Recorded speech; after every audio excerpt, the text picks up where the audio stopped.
Hello, everyone. We welcome you to SexEd Unfiltered, a podcast series launched in partnership with Putali, Nepal and Stanley Speak in collaboration with Yunus and Youth. In our candid, interactive, and game based podcast, we will be discussing and reflecting upon the topics of love, relationships, sex, and identity that are often soaked in shame and stigma all around the world. Hello everyone, I'm Aishwarya Rani Singh, Managing Director at Putali, Nepal, a social enterprise based in Nepal. And I'm Priyal Agrawal, the founder of Stanley Speak, a sex tech organization based in India. And we welcome you to the fourth episode of Sex Ed Unfiltered. Pain is pleasure. The opinion and perception associated with sex and relationship varies across the world. In some parts of the world, it is considered as a taboo to even speak about sex or have sex before marriage, whereas in other parts of the world, it is as normal as it could be. Likewise, in some parts of the world, having more than one relationship and standing up for yourself is considered as a sign of empowerment, whereas in other parts, obliging and being loyal to just one partner, regardless of what the relationship might look like, is considered as the most noteworthy thing to do. Well, regardless of the different perception that exists, we can never deny the fact that relationship and sex will be with us as long as the human race continues to exist. So, who are we to judge as to what one prefers and why should we shy away from expressing about our personal preferences when it comes to sex and relationship? Amidst the different opinion and preference surrounding relationship and sex.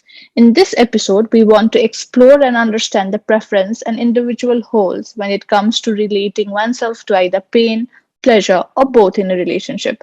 Today, we are thrilled to be joined by Gabriela. And before we begin, we would like our guest to introduce herself. And since today's episode is on pain is pleasure, along with the introduction, I would really also appreciate if you could tell us if pain was an object, what would it be for you? Hi everyone. Thank you for thank you for the invitation. My name is Gabi and I'm from Peru. Regarding to the question, if pain is an object for me, it will be like uh like wearing a very light jacket in a very cold weather. Makes Oh, sense? wow. Yes, yes, Yeah. absolutely. That was a good one. Yeah. Uh, and also, if you could tell us a little bit about what do you do, that would be Yes. amazing. Well, my name is Gabi. I'm from Lima, Peru, and I'm the co-founder of an organization called Juntas. Juntas is a social enterprise dedicated to develop sex education programs from an education and a health perspective. Our mission is to transform the experience of learning sex education to accompany a healthy growth of teenagers and children and their families, actually. So we can build a safer and more joyful society for all. And in that sense, we develop, as I told you, educational programs, tools, and solutions to implement regarding sex education. So that's what we do. Until the moment, we have reached about 14,000 girls and developed several projects across the country. So it's been a journey.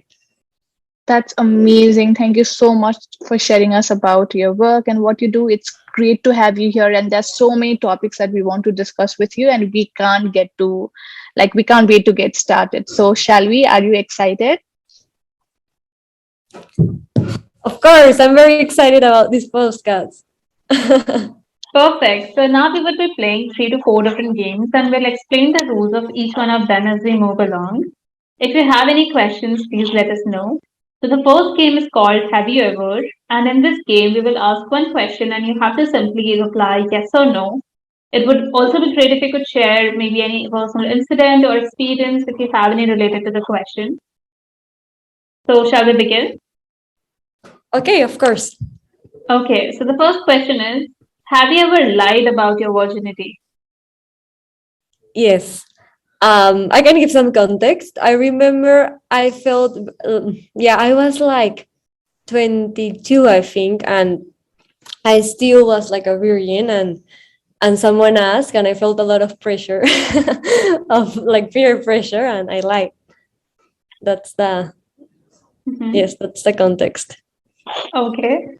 The second question is, have you ever accepted emotional and physical violence considering it as a sign of love? No, All right. Have you ever desired to be controlled or control someone in a relationship? no, Have you ever faked an orgasm? no. Okay, interesting. Um, Uh, Gabriella, like just a quick question. Like, you're very honest and upfront with the answers. And for so many women, like, especially, it's so difficult to stand for what they want, right? And it always comes to partner pleasing and all of this. Like, can you give a little bit background of what women desire around your culture or society, how they would react to things like this, like orgasm or being controlled in a relationship? Well, the thing with woman pleasure here in Peru is not yet so like it's not teach. Certainly, it's not part of sex education curricula if there's any at schools. There's a lot of stigma around pleasure. Many times when we have addressed these kind of themes in educational programs, we need to be very careful because people are afraid even about hearing like the word pleasure, especially families of the teenagers that we impact with juntas. So I think that here there's very little information about women pleasure, about orgasms, and I think it's very new in Peru. It's yet very taboo, and I think that women like there are different types of mentalities here regarding this area, but the majority is a much more conservative society, I will say, where women generally will fake an orgasm or not even talk about it. So that's a lot of work to do. And actually, we in juntas um, address the pleasure as part of the education that we teach because we think it's important to also teach that sex can be like it has like a reproductive objective for some, but also it needs to be like a joyful and fun experience when both are like consent the act. So there's like a lot of work to do in that area. so knowing that it is still a taboo in your country, how about your journey? How did you become very comfortable asking for what you want? I think that for me, it was also a learning experience. And I think that starting my own sex education startup made me also much more aware of like this sorry pleasure in sex and in general. So I think that for me it was also a learning experience that I'm sure that it will have been much more difficult if I will never have been part of this project. So it is really starting reading and hearing also much more like other perspectives of how love should be, of how relationships should go on, and that's how you start learning and Mhm. also become more critical about what you see in movies maybe or what you read, and start also like having your own opinions about everything that you perceive. I think that that's a like yeah, that was a way for me to be more comfortable and also to finding more self-confidence in myself. Mhm. That's also important. That's really wonderful. So moving on, Yes. the next What question is, about you?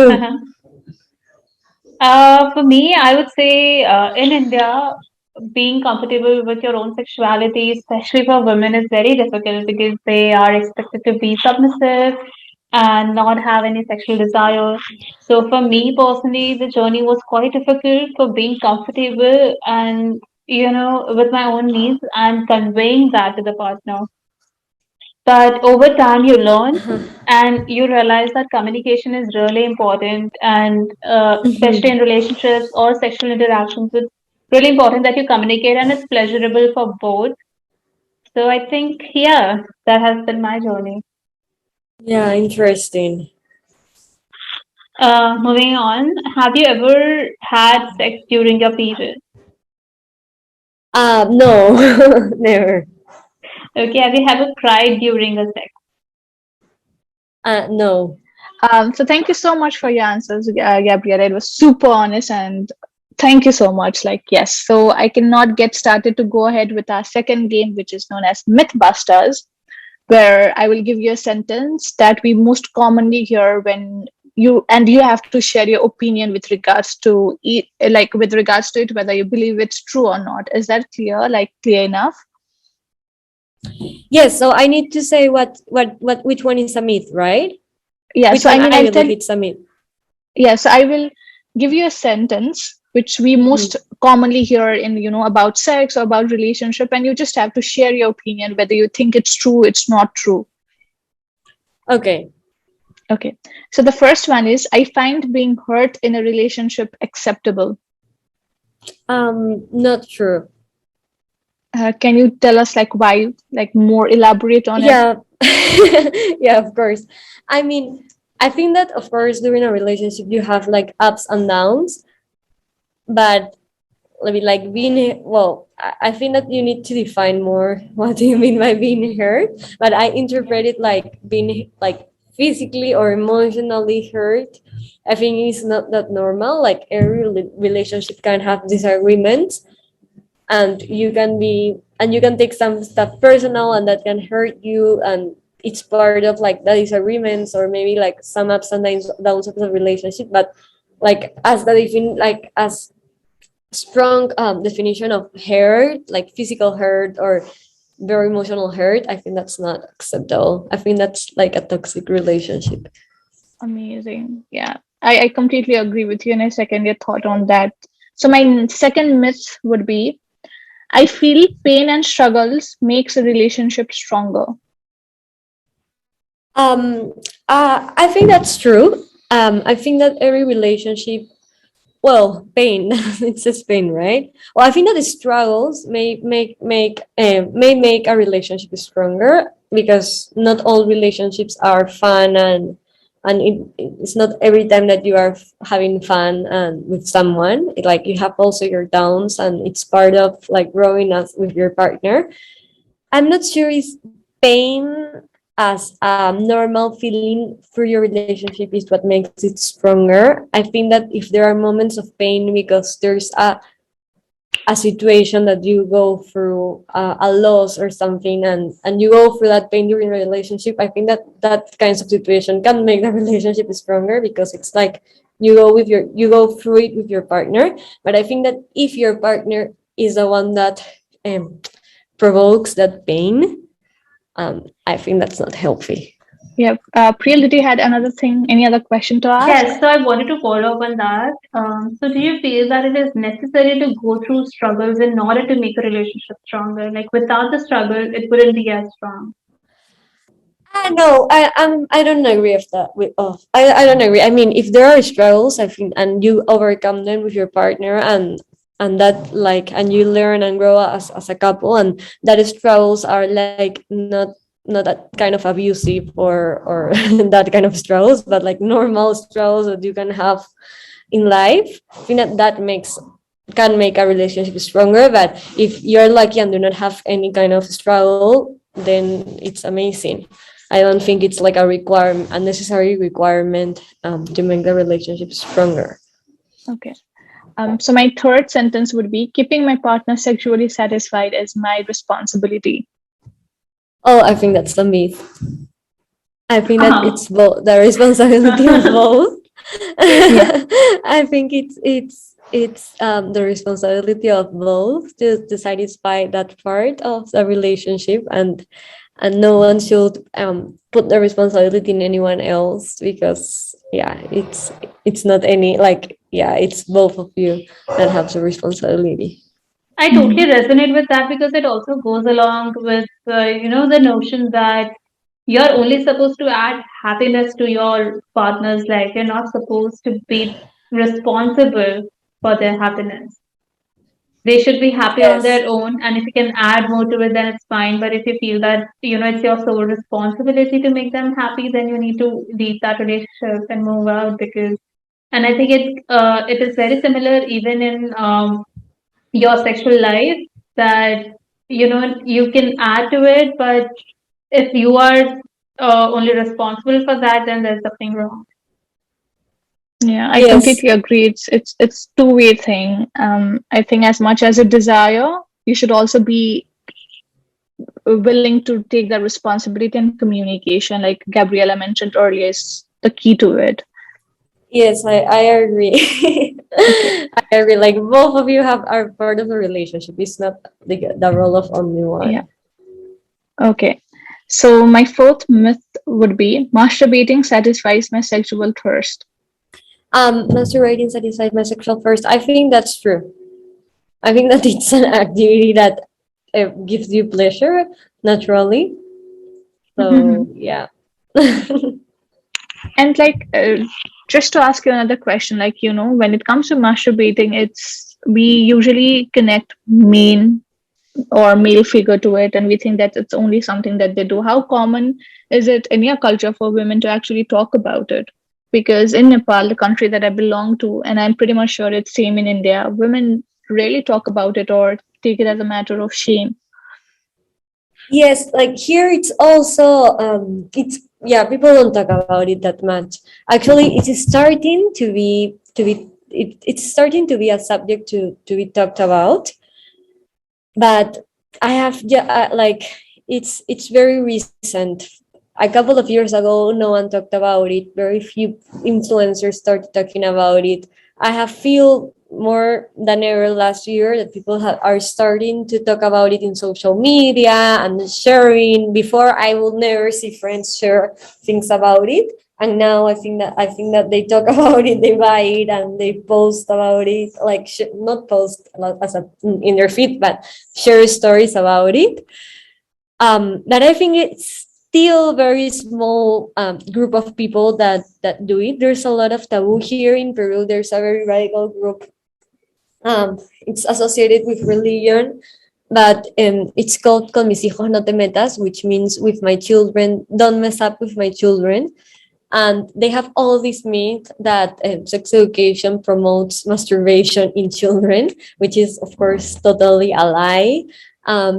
But they have stigmatized even more the word masturbation, and they even like when they did all these campaigns, they even in the streets put like enormous boards, like billboards saying like saying things about masturbation and how sex ed promoted, and how like sex education must not be part of the school curricula, and it was very crazy. But yeah, there's a lot of stigma, especially because this word has been very like stigmatized, and part of the myth that when you teach about sexuality you are automatically promoting this to happen in children, which also we Mhm. know that the children like naturally start exploring their bodies and do not have the same approach as adults regarding the act. um, Yeah. so yeah, it's still very taboo. Okay. So the fifth one would be experiencing pain during sex is arousing. Experiencing pain during sex is arousing. I do not agree with that, but I understand that maybe for some people, yeah, that have some kind of practices, that cannot be a myth, but for me it's not true. Okay. The last one would be I can avoid a condom if it's uncomfortable for my partner. For me, it's also myth because I think that condom is a way of protecting yourself, not only about a potential pregnancy, but also about ETS.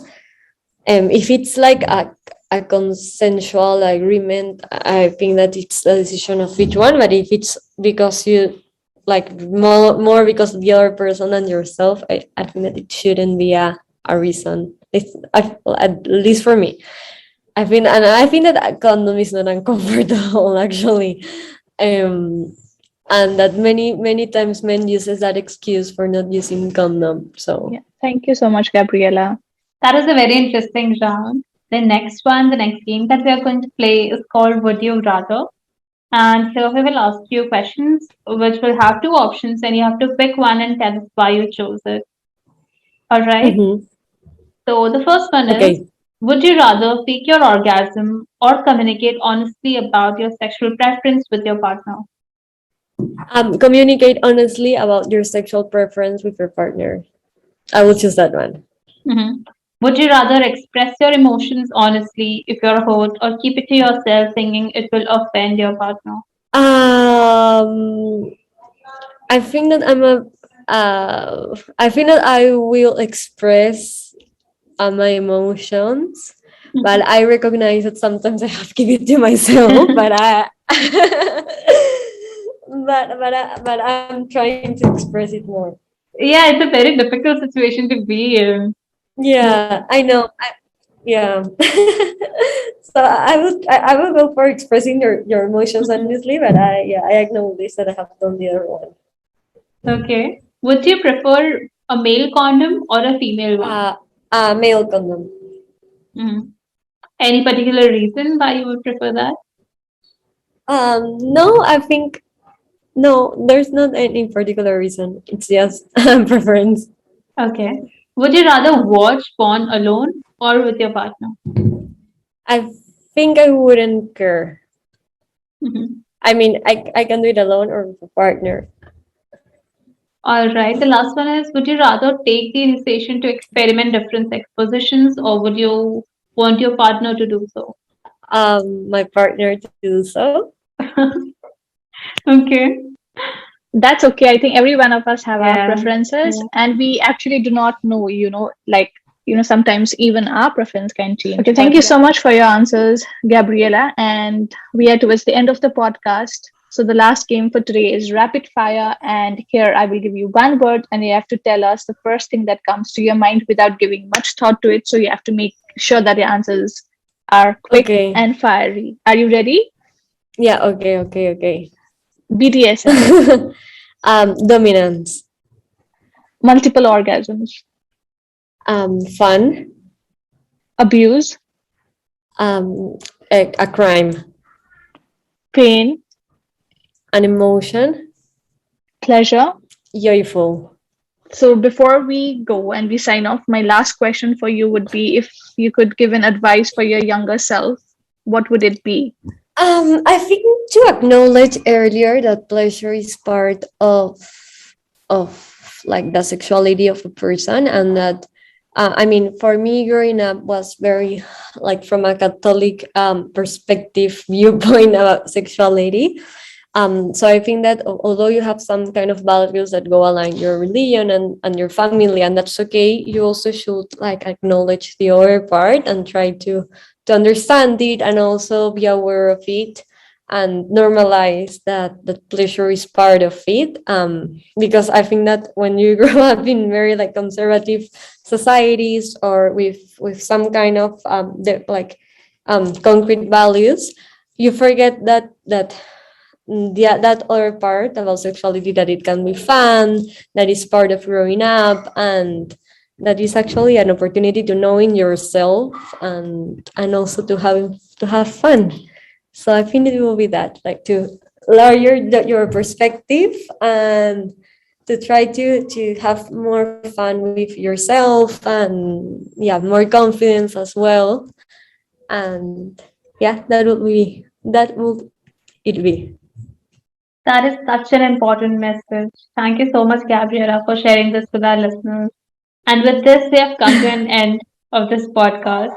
Thank you a lot for coming here and giving your time. We loved your answers and all the insights that you gave us about sex and relationships with special regards to your society and culture. Thank you so much. Thank you, Frial. Thank you, Aishwarya. It was very nice to be here, and thanks. Thank you. If you come I hope you really anytime, let me enjoyed know. it. Yeah, I did. I did. It has been fun.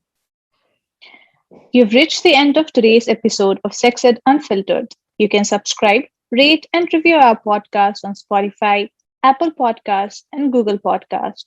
For more updates, follow Putali Nepal and Stand We Speak on Instagram and YouTube. Until next time, thank you for listening.